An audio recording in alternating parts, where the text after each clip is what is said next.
Kawasan hutan rakyat Gunung Kidul merupakan kawasan hutan yang terdiri dari hutan campuran yang seringkali didominasi oleh pohon jati dan pohon mahoni. Walaupun pada waktu belakangan ini mulai banyak yang ditanami dengan sengon maupun dengan tanaman akasia. Salah satu ciri hutan rakyat adalah area yang berjauhan dengan kawasan desa, serta area hutan rakyat seringkali apabila jauh dari kawasan desa, maka perawatan yang diterima itu relatif sangat sederhana. Sehingga dalam kurun waktu tertentu, tanaman-tanaman kawasan hutan rakyat itu mengalami pertumbuhan pohon yang relatif kurang baik dibandingkan dengan kawasan hutan negara seperti milik perhutani. Pada dasarnya perawatan pada tegakan hutan rakyat itu dimulai dari penyangan gulma, pendangiran pada bawah pohon, pemupukan, pemulsaan, wiwil, singling, dan pruning pada pohon. Beberapa proses tersebut relatif sederhana, seperti penyangan, pendangiran, dan pemupukan itu dapat dilakukan dalam satu waktu.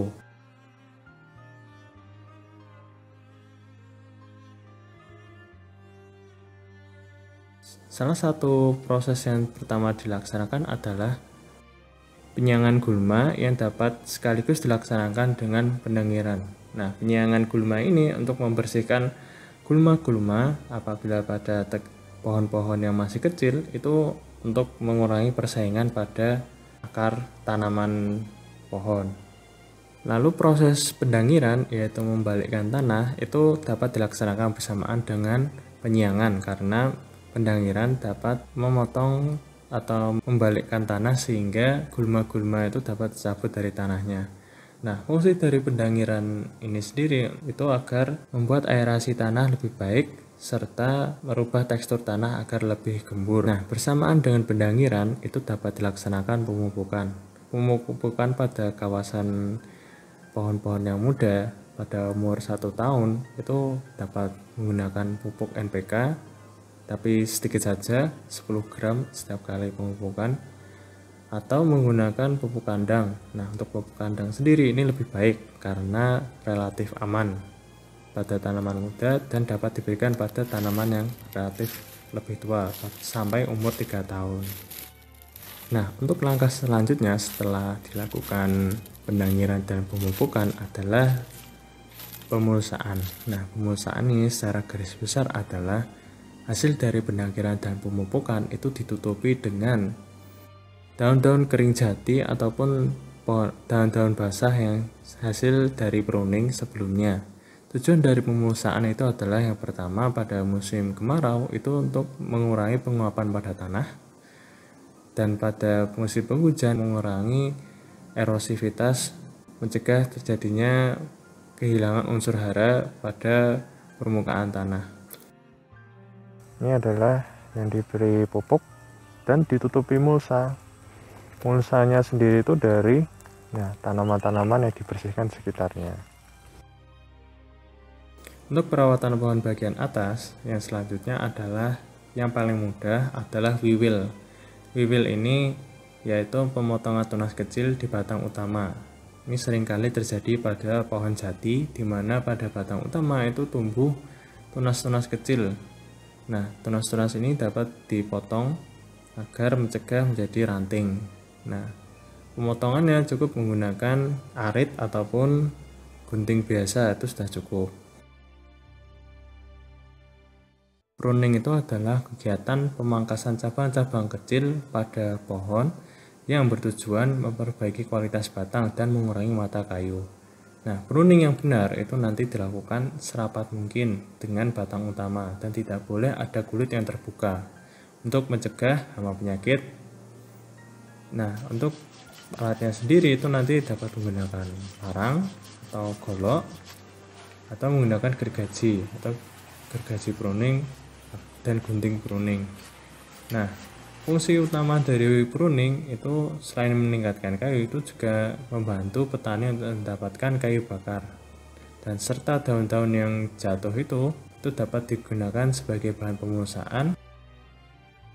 Selain pada jenis jati, perawatan tegakan ini dapat dilaksanakan pada pohon-pohon selain jati juga, baik dari sengon maupun akasia.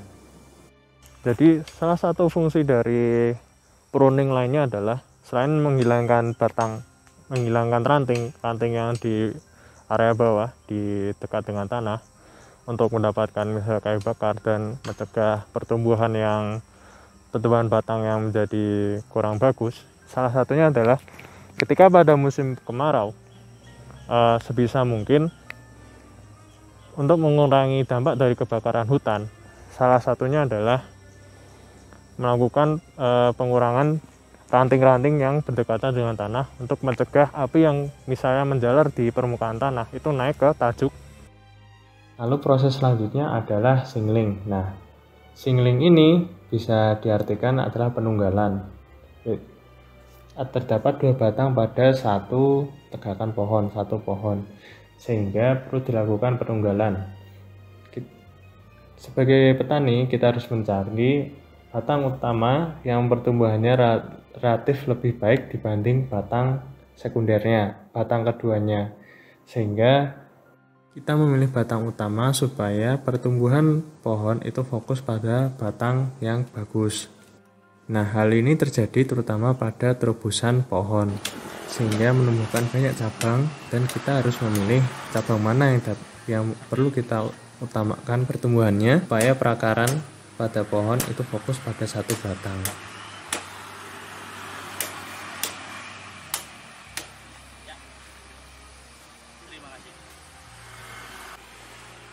Nah, untuk masing-masing dari tujuan perilaku perawatan tegakan pohon ini adalah supaya mendapatkan tegakan pohon yang sehat dan dapat mendapatkan hasil batang yang bagus sehingga mendapatkan harga jual yang lebih baik di pengepul atau di tukang kayu. Nah, untuk kegiatan perawatan pohon ini sebisa mungkin dilaksanakan pada awal musim hujan, terutama pendangiran dan pemupukan. Tujuannya adalah supaya pupuk yang sudah disebar itu tidak menguap atau menyublim ke udara. Untuk umur pohon maksimal untuk dilakukan perawatan seperti yang disebutkan di awal itu adalah maksimal 3 tahun. Berikut tadi materi yang dapat saya sampaikan. Semoga ilmunya dapat bermanfaat dan masyarakat Karangwetan dapat memanfaatkan pohon-pohon pada hutan rakyat sebagai penopang hidup dan mendapatkan hasil kayu yang lebih baik dengan adanya materi perawatan tegakan ini. Semoga bermanfaat. Assalamualaikum warahmatullahi wabarakatuh.